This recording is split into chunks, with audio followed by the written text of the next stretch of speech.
અમિતનગર 4 રસ્તા પાસે અકસ્માતની હારમાળા સર્જનાર કિશોરને પકડીને ટોળાએ મિથિપાક ચખાડ્યો.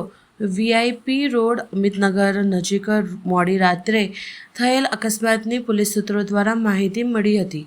હરની બોટનાથ રોડ પર રહેતા 16 વર્ષના કિશોર રાત્રે ઘરથી કાર લઈને આઈસ્ક્રીમ ખાવા નીકળ્યો હતો. અમિતનગર 4 રસ્તા પહોંચતા પહેલા તેને ચાલતા જતા દંપતી અને બાળકને ટક્કર મારી હતી. અકસ્માત પછી ગભરાયેલ કિશોરે કાર તોડાવી દીધી હતી. 4 રસ્તા પાસે એક ટેમ્પાને અથાડી આગળ 2 વ્હીલર પર જતા માતા અને પુત્રને પણ ટક્કર મારી હતી.